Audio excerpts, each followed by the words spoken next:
The distress call, the story opens in the year 2387. Aboard the Galactic Council monitoring station orbiting the planet Nexus Prime, communications. Officer Kira detects an unusual signal cutting through the void of space. The transmission is weak, distorted, but unmistakably alien in origin. The message, when finally decoded, sent shockwaves through the station. It's an SOS from the peaceful Altair Federation, a collection of three-star systems known for their advanced technology and pacifist philosophy. The message is desperate. Unknown hostile force. Overwhelming firepower. Entire fleets destroyed ... please. Anyone who receives this ... we cannot hold. Commander Vale, a seasoned officer from the bird-like Talon species, immediately convenes an emergency council session. Representatives from across the galaxy gather via quantum communication. The insectoid hive mind speaks through their collective voice. The crystal resonance beings hum their concerns, and the aquatic deep ones gurgle their fears. All agree on one thing: whoever destroyed the Altair Federation possessed technology far beyond anything the known galaxy had seen. 3 entire star systems, protected by advanced planetary shields and defensive fleets, had fallen in near days. The debate grows heated.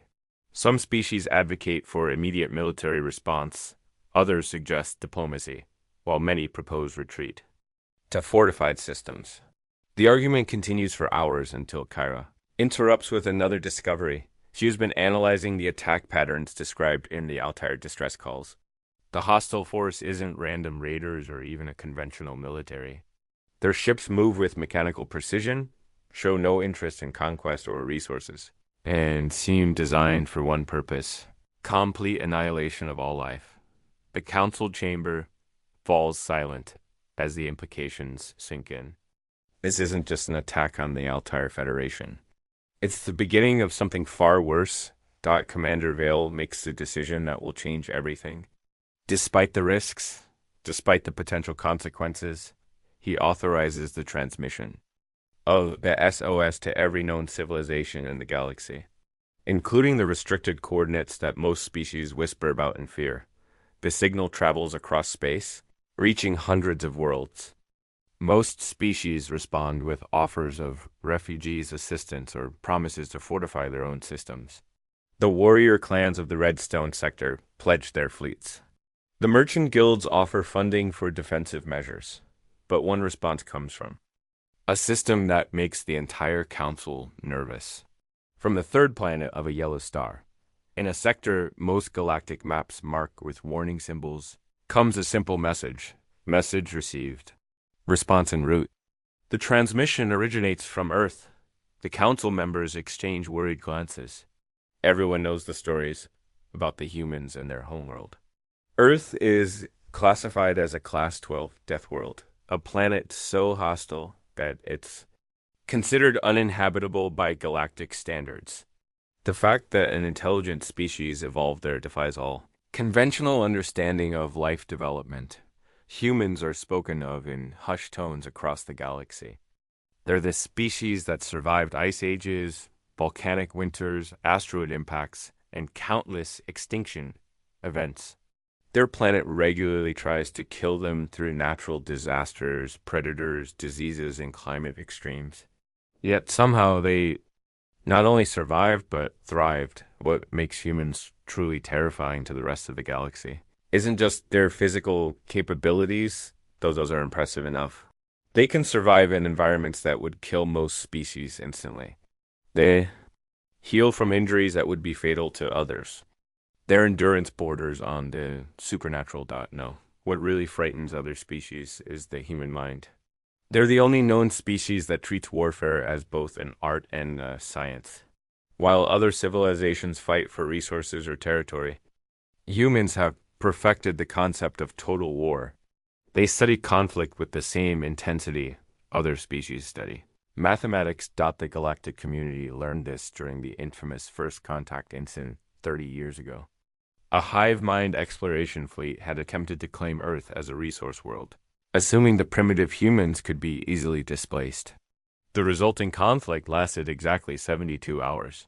When it ended, The entire Hive exploration force had been either destroyed or captured, and humanity had reverse engineered enough technology to launch themselves into the space. Then, humans have been left alone by mutual agreement. They occasionally trade with border systems, always politely, always fairly. But every species understands the unspoken rule: do not threaten Earth. Now, for the first time in 3 decades, humanity is preparing to leave their system in force. The question that terrifies the Galactic Council isn't whether humans can help against this unknown threat. The question is whether they'll stop at just helping Dot as the council session ends. Long-range sensors detect something that makes everyone's blood run cold. A massive energy signature is moving through human space, heading directly toward the Altair system. Humanity has answered the call. The Deathworlder ship Captain Morgan stood on the bridge of the UES Vengeance, watching the tactical display show their approach to the edge of human space. Around him, his crew of 300 moved with the practiced efficiency that came from years of training in Earth's most hostile environments. The Vengeance wasn't like other ships in the galaxy. While most alien vessels prioritized comfort, efficiency, or speed, human ships were built for one purpose: war. Every system was redundant, every component over-engineered, every weapon designed to function in the most extreme conditions imaginable. The ship's hull was forged from materials that could withstand the crushing pressures of Earth's deep oceans and the radiation storms of its magnetosphere. Its weapon systems were tested in environments that would melt most alien technology. Even the artificial gravity was set to Earth normal, a crushing 9.8 meters per second squared. That would make most galactic species struggle to move. Lieutenant Adams, the communications officer, looked up from her console. Captain, we're receiving transmissions from the Altair system. It's not good, sir. Morgan nodded grimly. They'd been monitoring the situation since leaving Earth orbit. The unknown hostiles had already consumed 2 of the 3 Altair systems, leaving nothing but dead space behind. No debris, no survivors, no trace that billions of beings had once lived there. Any word from the galactic response fleets? Morgan asked. The Talon Empire sent their finest battle group, Adams reported. They engaged the hostiles 6 hours. Last transmission was a distress call before their signals went dark. The bridge fell silent. The Talon Empire possessed some of the most advanced military technology. Their ships could travel faster than light. Their shields could deflect planet-killing weapons. Their crews were trained from birth for combat. If they had fallen so quickly, what hope did one human ship have? Chief Engineer Rodriguez spoke up from his station. Captain, the crew is asking questions. They want to know why we're heading into certain death. Morgan turned to face his crew. These were men and women who had volunteered for the most dangerous mission in human history. They came from every corner of Earth: former soldiers, scientists, explorers, and adventurers. Each had been selected not just for their skills, but for their ability to function under pressure that would break most minds. Because that's what humans do, Morgan said simply. When someone sends out a distress call, we answer. When innocent people are dying, we help. It doesn't matter if they're human or alien, if they're our friends or strangers. It's who we are. He gestured to the tactical display showing the Altair system. Every other species in the galaxy is pulling back, fortifying their own systems, protecting what they have. They're thinking logically, rationally. They're calculating odds and making strategic decisions. Morgan's voice grew harder. But they don't understand something about humans. We don't just fight to win. We fight because fighting is right. We don't calculate odds when people are dying. We act. The crew nodded, their fears replaced by grim determination. This was the human way, to charge into impossible odds, not because victory was certain, but because someone had to try. On the long-range sensors, they could see the enemy fleet. The ships were unlike anything in the galactic databases, perfectly geometric, moving in precise formations, showing no signs of individual will or creativity.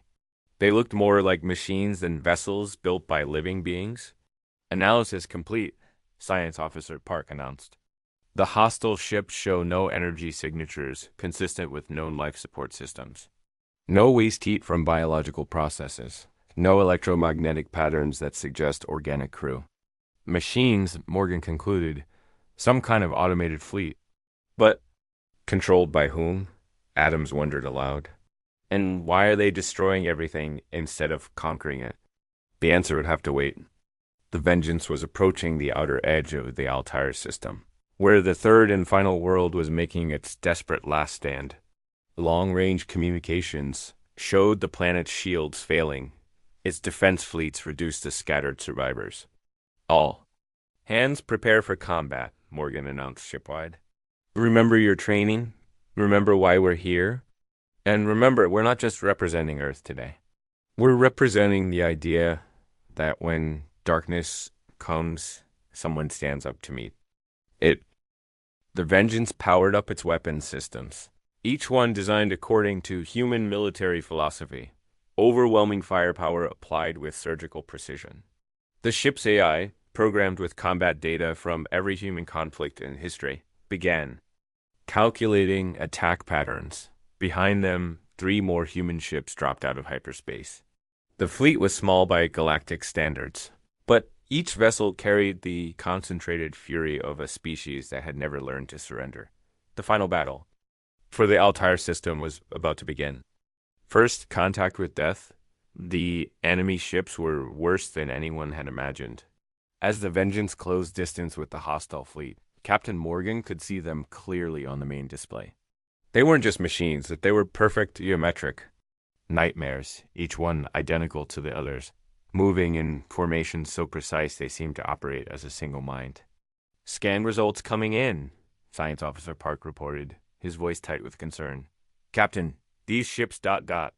They're not following any known physics. Their hulls are absorbing our sensor sweeps. No heat signatures, no electromagnetic emissions. Nothing that suggests conventional technology.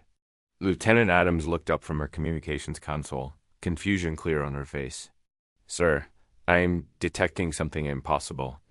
The enemy ships are communicating, but not with any form of transmission we understand. They're somehow sharing information instantaneously across their entire fleet. Morgan studied the tactical display. 12 enemy vessels surrounded the last surviving world of the Altair system. Each ship was massive, easily 3 times the size of the Vengeance. Their surfaces smooth and featureless except for weapon ports that seemed to open and close like breathing organs. Status of planetary defenses? Morgan asked. Failing.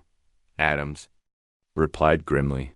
The planet's shields are down to 30%. Their orbital platforms have been destroyed. Ground-based defenses are offering resistance, but... She paused, listening to her earpiece. Captain, I'm receiving a transmission from the surface. It's from Governor Blake of the Altair colony. Morgan raised an eyebrow. Blake was a human name. Put it through. The voice that came through the speakers was clearly human, but strained with exhaustion and fear. This is Governor Blake of New Manchester Colony. To any human vessels in the area, we have approximately 50,000 human colonists on surface, along with 2 million Altair natives. The enemy ships are preparing for planetary bombardment. We estimate 6 hours before total surface sterilization. The bridge fell silent. No one had known there were human colonies this far out. New Manchester must have been one of the deep space settlements established by the colonial movement 20 years ago. Governor Blake, Morgan responded. This is Captain Morgan of the UES Vengeance. We're here to help. Can you tell us anything about the enemy? They showed up 3 days ago. Blake's voice crackled through the static. No communication, no demands, no warnings. They just started destroying everything. Their weapons. Captain, they don't just kill. They erase. Every ship they hit, every installation they target, it just disappears. Not destroyed, gone, as if it never existed. Chief Engineer Rodriguez looked up from his console, his face pale. Captain, that's impossible. Matter can't just disappear. It violates the fundamental laws of physics. Tell that to the 3 billion people who used to. Live in the first two Altair systems, Blake replied bitterly. Captain, whatever these things are, they're not bound by the same rules we are. Morgan made his decision. All ships, attack formation Delta, target the enemy vessels closest to the planet. We're going to give the colonists time to evacuate. The 4 human ships spread out, each one taking a different attack vector. The Vengeance led the charge, its weapons systems powered to maximum. Behind them, the destroyers Thunder, Lightning, and Storm matched their approach dot as they closed distance. Something extraordinary happened. The enemy ships, which had been focused entirely on the planet, suddenly turned their attention to the human fleet.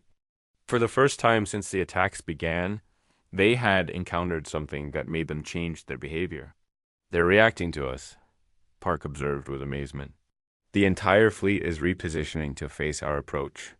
Maybe they recognize a real threat when they see one, Morgan said grimly. The first exchange of fire lit up the darkness of space. Human plasma cannons and missile systems launched their deadly payload toward the geometric enemy ships. The aliens responded with weapons that seemed to bend space itself, creating distortions that made the eyes water to look at them. When the energy discharges cleared, both sides had scored hits. The enemy ships showed damage, actual, visible. Damage for the first time in the conflict? Sections of their hulls were twisted and broken, sparks of unknown energy crackling from the wounds, but the human ships had suffered too. The Thunder was listing badly, its port engines offline. The Lightning had lost half its forward shields. Status report, Morgan called out. We hurt them, Rodriguez said with satisfaction.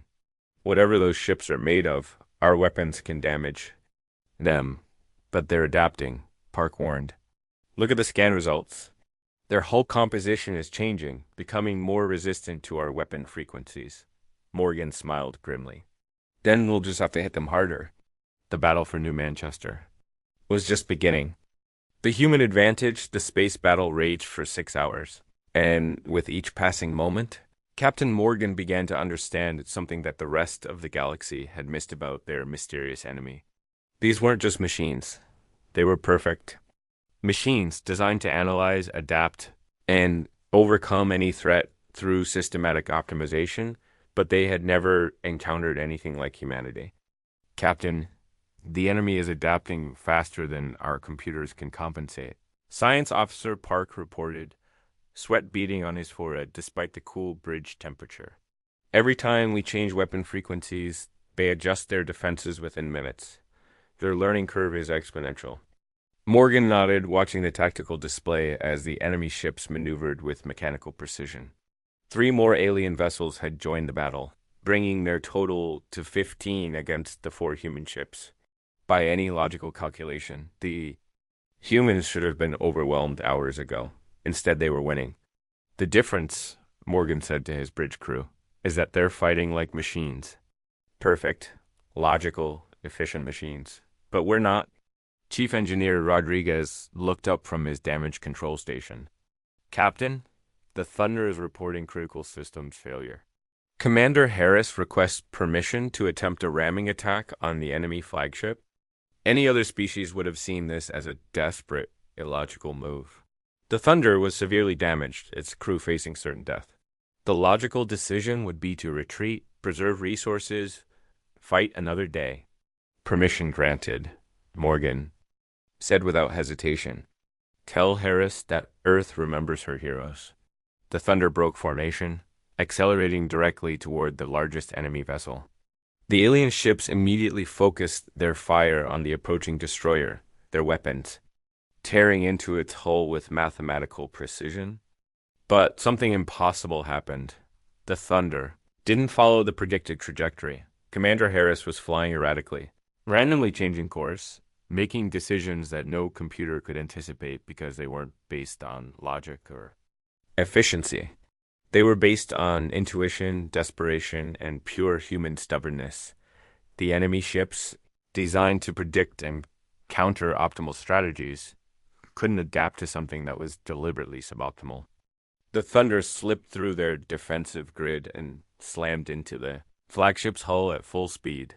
The explosion tore through both ships, but the alien vessel, for all its perfect engineering, had never been designed to handle the sheer unpredictability of a human willing to die for others. Enemy flagship destroyed, Adams reported, her voice filled with grim satisfaction. The Thunder Sacrifice took out their command vessel. Immediately, the remaining enemy ships began to falter. Their perfect coordination broke down as they struggled to adapt to command protocols they had never needed before. In that moment of confusion, the human fleet struck. The Vengeance, Lightning, and Storm unleashed everything they had, not in the optimal pattern that would maximize efficiency, but in the chaotic, overwhelming assault that humans had perfected through millennia of warfare. They fired weapons in sequences that made no tactical sense, maneuvered in patterns that violated standard combat doctrine, and coordinated attacks through sheer instinct rather than calculated planning. The enemy began to retreat. "They're falling back," Park announced in amazement. "All enemy vessels are withdrawing from the system." But Morgan wasn't celebrating yet. "Governor Blake, what's your evacuation status?" "Captain, we've got a problem." Blake's voice came through the communications. "The alien ground forces, they're not withdrawing. They're digging in, and they're doing something to the planet itself." Long-range sensors confirmed the worst fears. While the space battle had raged overhead, enemy forces on the surface had been constructing some kind of massive installation. Energy readings showed it was building toward a catastrophic release that would make the planet uninhabitable. "They're going to sterilize the surface," Park realized. "Even if they can't hold the system, they're going to make sure nothing survives." Morgan made another decision that would have seemed insane to any other species. "Prepare for planetary assault. We're going down there." "Captain," Rodriguez protested, "ship to surface combat against an unknown enemy on a planet we've never surveyed. With no intelligence about their ground capabilities, the odds of success are essentially zero." "Exactly," Morgan replied, "which is why they won't expect it." Within an hour, human drop pods were screaming through the atmosphere of New Manchester. Each pod contained a squad of Earth's finest soldiers, equipped with weapons designed to function in any environment their deadly homeworld could produce. The pods didn't land in optimal positions. They didn't follow textbook assault patterns. Instead, they scattered across the surface in what appeared to be random chaos, each squad operating independently, making decisions based on local conditions and human instinct. The enemy had prepared for a logical, coordinated assault. They found themselves facing something they couldn't comprehend: organized chaos guided by warrior instincts that had been honed by millions of years of survival on a world that had tried to kill humanity. Since the dawn of time, the ground war had begun. Victory through chaos, the surface of New Manchester was a hellscape of twisted metal and crackling energy as human forces engaged the alien ground installation. Major Collins led the assault team through terrain that would have been impossible for most galactic species. But for humans trained on Earth's most hostile continents, it was just another battlefield. "The enemy installation is massive, Sergeant," Wells reported over the comms system, his squad taking cover behind the wreckage of an alien defense turret. "It's some kind of planetary sterilization device. Our techs estimate it'll fire in less than 2 hours." Collins studied the tactical situation through his helmet display. The alien ground forces were unlike their spaceborne counterparts. These were clearly designed for construction and defense rather than adaptation. They moved in predictable patterns, fortified logical positions, and responded to threats with methodical efficiency. In other words, they were fighting exactly the kind of war that humans had spent centuries learning to disrupt. "All squads, listen." Collins broadcast to his scattered forces. "We're not going to take that installation by conventional assault. These machines are too well fortified, too numerous, and too well prepared for a standard attack." He paused, watching as alien defenders repositioned themselves to counter what they calculated would be the optimal human approach to their stronghold. "So, we're going to do what humans do best. We're going to make this as messy, chaotic, and unpredictable as possible. Alpha Squad, I want you to attack from the north, but retreat after 30 seconds. Bravo Squad hit them from the east, but only used non-standard weapons. Charlie Squad create as much noise and confusion as possible. From the south, then disappear. The plan made no tactical sense by conventional military doctrine. It would waste ammunition, expose troops to unnecessary risk, and accomplish no clear strategic objectives. Any military academy in the galaxy would have failed a student for proposing such an approach. But within minutes, the alien defenses began to malfunction. The enemy machines, designed to counter optimal strategies, found themselves constantly recalculating as human forces appeared and disappeared seemingly at random. Every time they adapted to counter one attack pattern, the humans would switch to something completely different. Sergeant Martinez's squad used improvised explosives, made from mining equipment they'd found in the abandoned colony. Lieutenant Parker's team created fake energy signatures to confuse enemy sensors. Corporal Thompson's unit attacked using nothing but close combat weapons, something the aliens had calculated was impossible given their defensive positions. The alien installations. Construction schedule began to slip as more and more defensive resources were diverted to counter the human chaos. What should have been a simple defensive action turned into a nightmare of constant adaptation and recalculation. Major, we've got an opening, Wells reported. The main installation is reducing its defensive screen to reinforce the perimeter. If we can get a small team inside ... Collins smiled grimly. Negative, Sergeant. We're not sending a small team. Instead, he did something that would have given any military strategist nightmares. He ordered every human squad to attack the installation simultaneously, each from a different direction, each using different weapons and tactics, each operating under completely independent command authority. The result was absolute chaos. 47 different human squads hit the alien installation from 47 different angles, using everything from standard plasma rifles to improvised chemical explosives to hand-to-hand combat. No two squads used the same approach. No two attacks followed the same pattern. The alien defenses, designed to efficiently counter coordinated military action, simply couldn't cope with the sheer unpredictability of human warfare. Their systems overloaded trying to process and counter dozens of simultaneous, unrelated threats. Within an hour, human forces had penetrated the installation's core and were working to disable the sterilization device. But they discovered something that changed everything about the conflict. Major, you need to see this, Sergeant Wells called from deep inside the alien structure. This isn't just a weapon. It's a communication array. These things have been sending data back to somewhere. Else, everything they've learned about fighting us. Collins realized the implications immediately. They're not just trying to destroy worlds.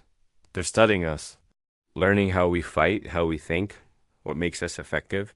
But as he looked around at the disabled alien installation, at the chaotic aftermath of the most disorganized military assault in galactic history, Collins began to smile. Let them study this, he said.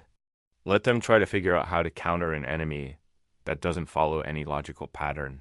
That makes decisions based on instinct and improvisation rather than calculation and efficiency.